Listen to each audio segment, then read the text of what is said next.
전쟁은 이렇게 영토를 확장한다던가 이런 거는 가능하나 전쟁이 끝난 다음에 통치를 할 때는 문화를 갖고 하는 겁니다. 근데 이미 문화전에서 져버렸어. 그 얘기는 뭐예요?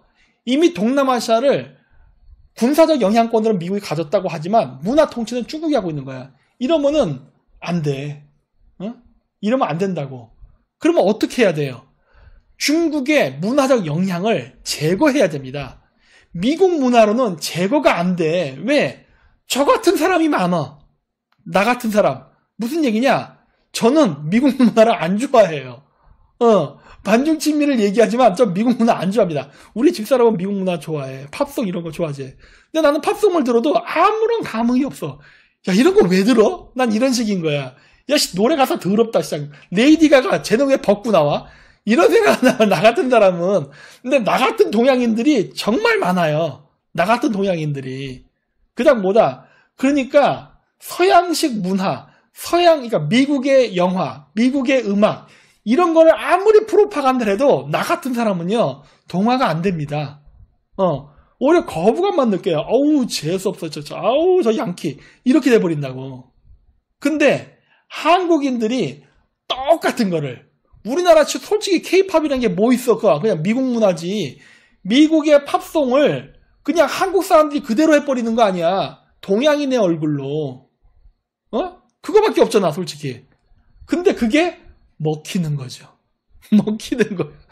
한국말 하면서. 왜? 이게 영어도 안 써. 물론 영어가 좀 들어가 있긴 하지만 한국 사람의 얼굴로 한국말로 하면서 노래를 불러요. 근데 이걸 띄워줬단 말이야.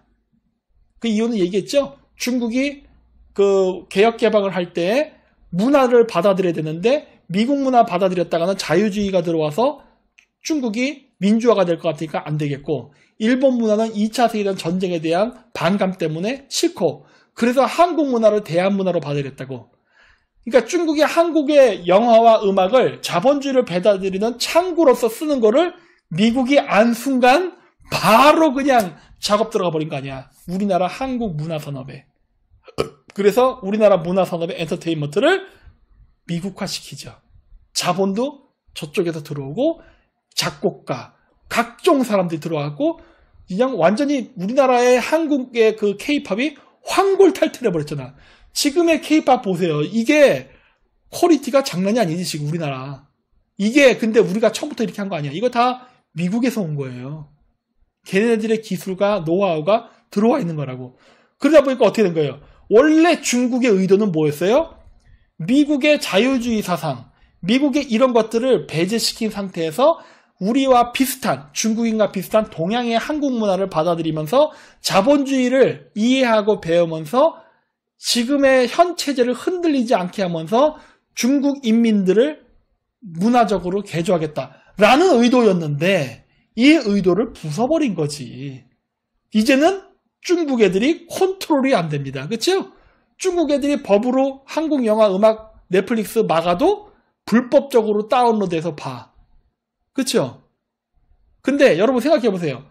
야, 넷플릭스의 그 한국 영화들, 그 중국 애들이 돈 주고 봤으면 어마어마한 돈을 버는 건데 넷플릭스가 그렇게 자기가 투자해서 번 거 불법적으로 중국 애들이 저렇게 해서 해도 그냥 가만히 냅둡니다. 왜 냅두겠어요? 물론 나중에 이제 저거 가지고 이제 지적재산권 갖고 시비를 걸겠지만 지금 당장 얘네들이 하고 있는 1차 목표는 뭐예요? 중국인들 인식의 개조란 말이야.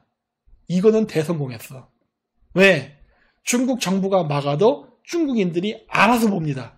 불법적인 루트를 통해서라도 봐. 이게 옛날 때 소련이 그랬어요. 옛날 때 소련이 막았어요. 막았어.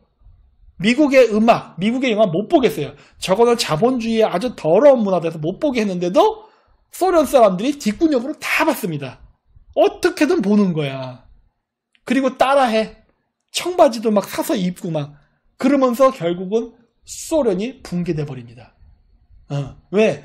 너무 많은 사람들이 야, 씨, 나는 미국 문화가 좋아요. 막 이러니까 이제 나중에는 어떻게 할 수가 없는 거예요. 지금 중국이 그 단계를 가고 있는 거예요.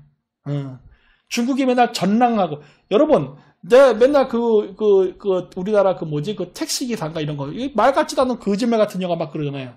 이 사기 같은 1987 이거 다 사기지. 그런데 그냥 여러분들은 그냥 좌파우파의 개념으로만 그 영화를 보니까 저거 빨갱이 영화 그러죠. 맞아. 틀린 말은 아니라고 봐요, 저는. 근데 문제는 뭐다? 그게 빨갱이 영화인데 그게 왜 유통이 되냐는 겁니다. 국제적으로. 그거 중국 겨냥해서 하는 거잖아. 핵심은 광주 사태가 북한이 왔느냐 안 왔느냐 이런 게 중요한 게 아니야. 그 택시기사가 됐던 1987 했던 그 영화의 상징은 뭐예요? 독재에 대한 민중의 저항입니다. 그 사건이 우리나라에서 무엇이 진실이냐 이걸가 중요한 게 아니라 독재 권력에 대한 저항에 대한 영화예요. 이거를 계속 퍼뜨리는 거야. 왜? 중국인들 머리에 심는 거거든. 야, 붙겠다 이렇게요. 저항해, 싸워. 이걸 자꾸 심어주는 거예요. 우리나라 영화가 그래. 우리나라 영화 다 그런 영화잖아요. 오징어 게임도 마찬가지고 다.